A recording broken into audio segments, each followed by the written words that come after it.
our own money, just so he could bail out a few of his buddies in the savings and loan business. Well, our show this week concerns itself with the life and tragic death of one of the 60s great poets, D.A. Levy. We got poems, we got films, we got Allen Ginsberg, and later in the show we'll join John Wilcock as he wanders through Italy. But now here's Mike Golden and Tuli Kupferberg on the life and times of D.A. Levy. D.A. Levy, not a household name. No. He died in '68 at his own foot or hand. A terrible joke. He shot himself. Opened his third eye. Some think with his foot on the trigger in his Cleveland home. Mike Golden is with us tonight. He's just done an article on this little-known, fabulous poet of the '60s. Definitely of the '60s. Important voice of the '60s that was lost. New York writer. It's on your newsstands now. Right. This is the magazine, and it's a brand. This is the premiere issue, and this is Levy. It pulls out of the magazine. And this is Levy too. He consented to do a back cover of one of my ignoble books. I don't know if you can read it. It's a wonderful Nazi concrete poem. I'll read it for you. Visualized prayer for the American God, number 6, keep the faith, baby. The Nazi swastika is made up of dollar signs, soul brother in the middle. And Levy has written that this poem was published without the cooperation of the Cleveland Trust Banco of America. As Cleveland has a cent signs for a trust as a dollar sign. And this is Levy. He was, besides being a poet, he was a publisher, an important publisher. Seminal in the small press movement, the Mimeo Revolution. He also did collage art, concrete poetry. He lived in New York for a while. Or visited? Visited. He stayed with Alan Katzman and Carol Berger. Visited Madison? He taught a class in telepathy at the Free University in Madison. Oh yeah, I remember that course. I took it while I was in New York. Mostly, and he taught it while he was in Cleveland. In fact, many people thought he taught it months after he was dead. There were still people attending that class, which is true. He never showed up, and it was the most successful class in the history of the Free University. And whether Levy was actually communicating or not, or people were just stoned and ripped, as they tended to be most of the time in those days, is a moot point.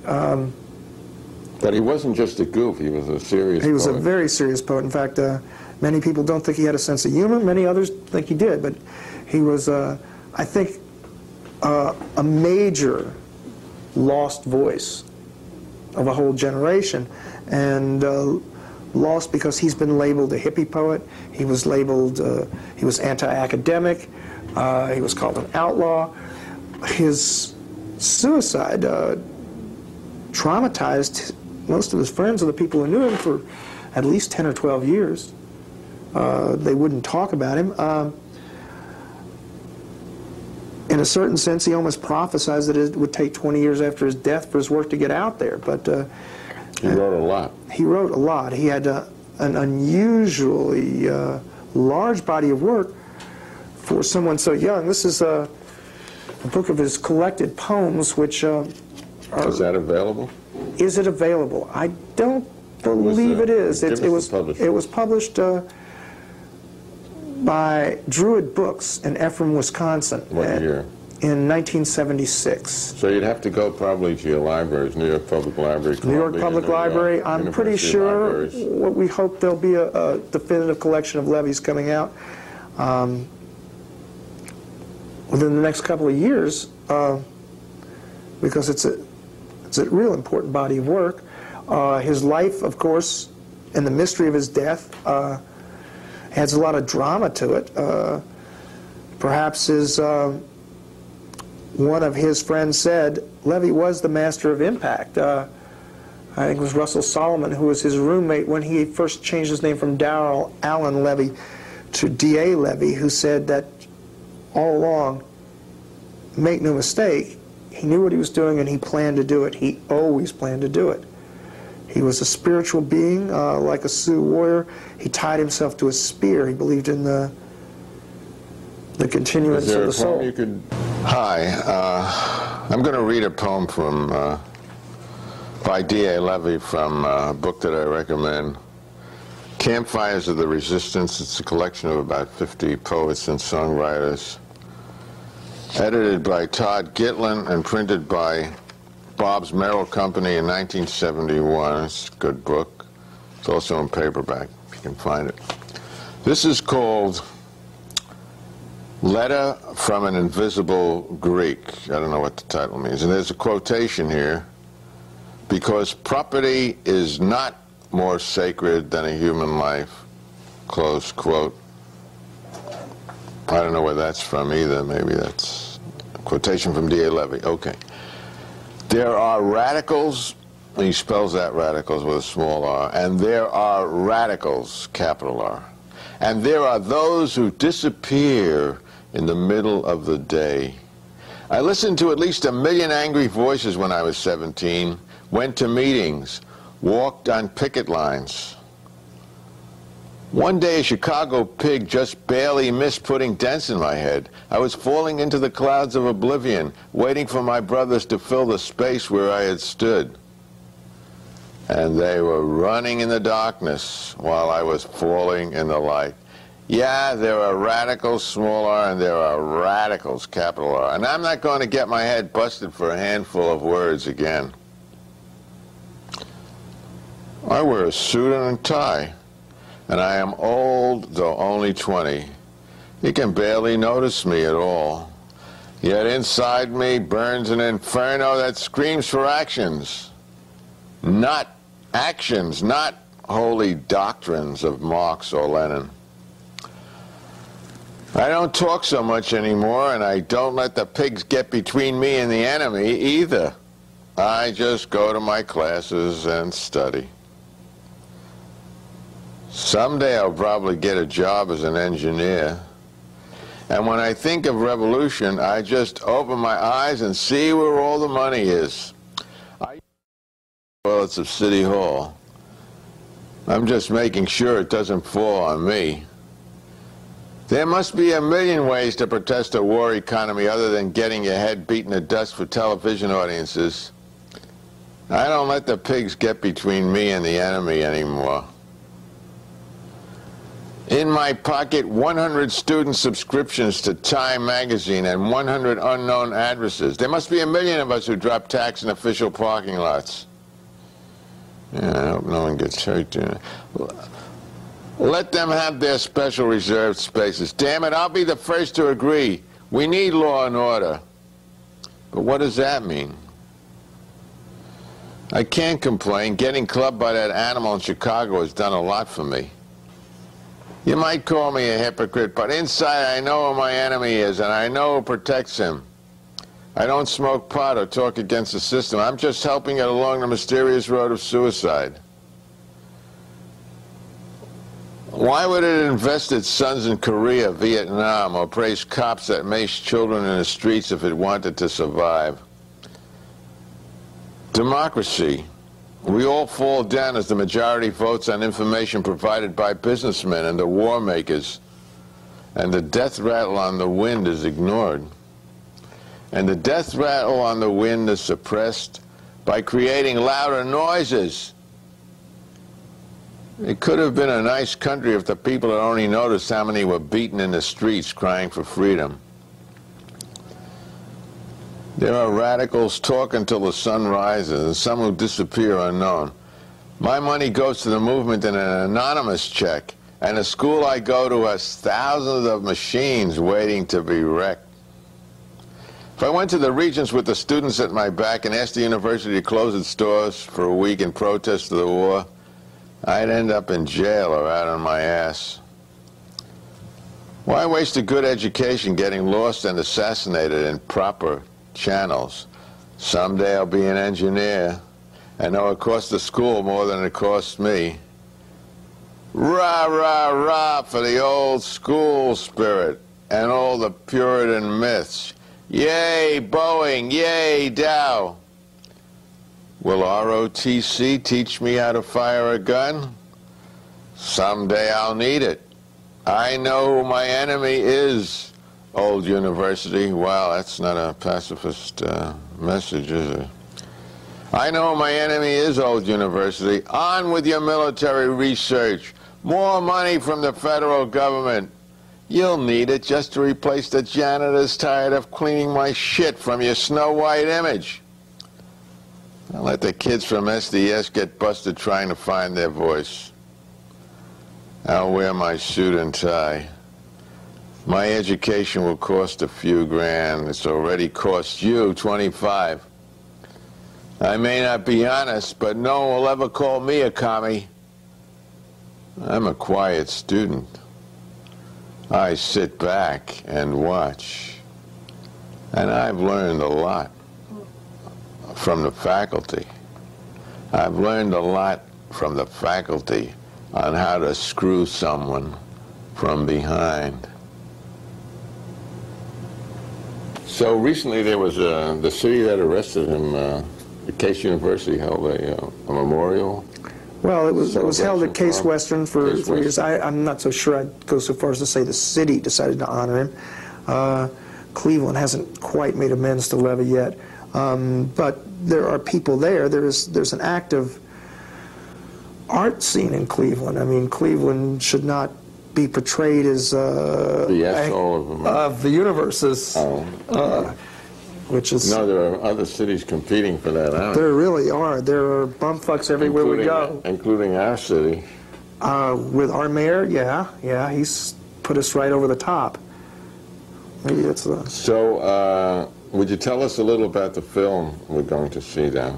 Who made it? And the film was made by Con Petrichuk, who's originally from Cleveland, and it's a documentary that he made. I don't know the exact date. I believe in the mid-70s, about 8 years after Levy's death, and probably around 77, 76, 75, and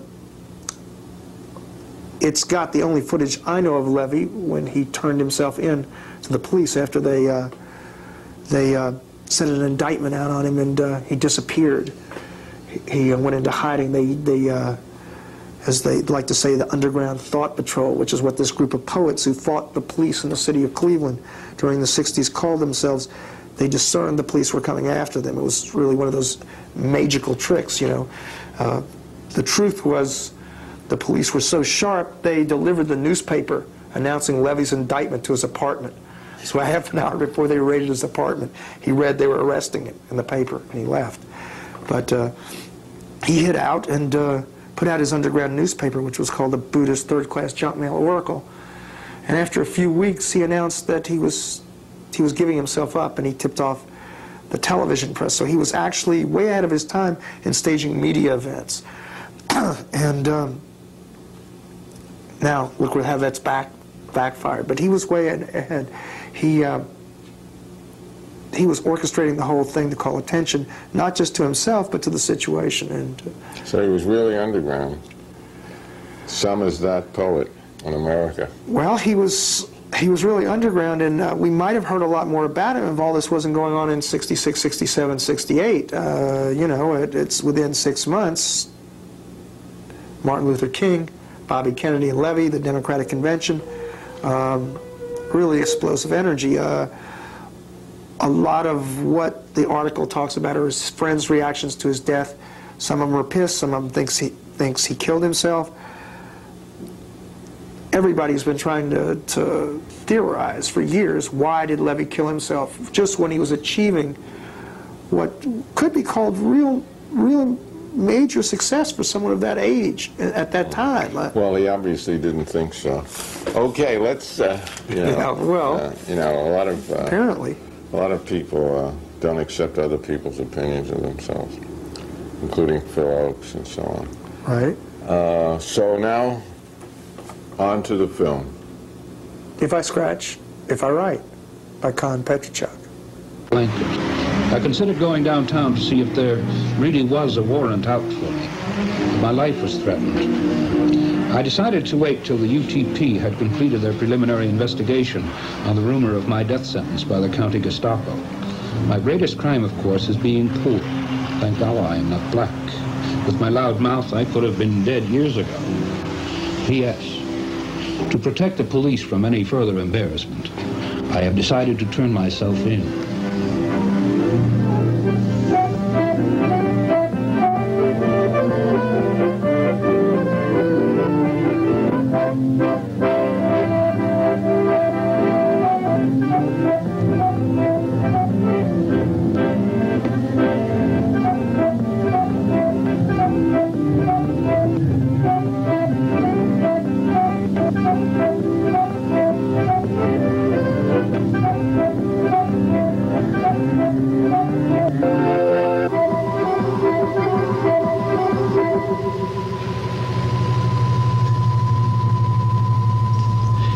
Then he surrendered himself, and of course we had already set some of the wheels in motion to try and get some funds raised to get him out, benefits, etc., etc.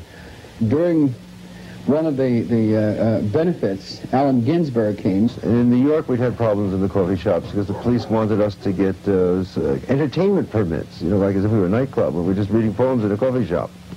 So in New York, legally, we were liberated. But out there, the police were really violent and brutal. So we went into the gate before the reading, and we were going to have some sort of poetry reading, but then we were told that according to police, and according to the law, they had just been told that afternoon that if they had a poetry reading in the coffee shop, everybody would be busted. So we decided, well, we'll go to the gate anyway, we'll all sit around and have coffee, and we'll talk and maybe sing, community singing or something. So I remember I was sitting at a table with, I think, Levy and Ed Sanders and a couple other, maybe Chris and a few other people.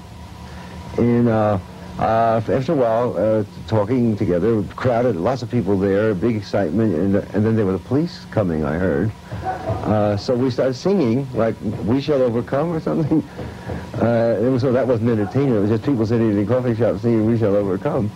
And then we started singing Hare Krishna, you know, Hare Krishna, Krishna Krishna, Hare Hare, Hare Rama, Rama Rama, Hare Hare. Very naively singing these devotional songs. When all of a sudden the doors burst open, and about 50 policemen with big shiny leather boots and heavy crash helmets and big black coats and long black truncheons and guns all rushed into the room and said, everybody up against the wall, you're under arrest. So I said to the guy who was like standing next to me, the big policeman next to me, who seemed to be one of the leaders, I said, who's in charge here anyway? I mean, you got a warrant? And he said, we don't need any warrants around here. And so I said, well, who's in charge? He said, nobody's in charge. I think like the citizens got a right to even ask who's in charge, at least, you know, who's the captain? Nobody's in charge. And it's true, nobody was in charge. Maybe the devil or something, or not that I believe in the devil, but aggression was in charge. Police state was in charge. Unconstitutional behavior was in charge. Un-Americanism was in charge. So I wrote to him and asked. Here, Levy.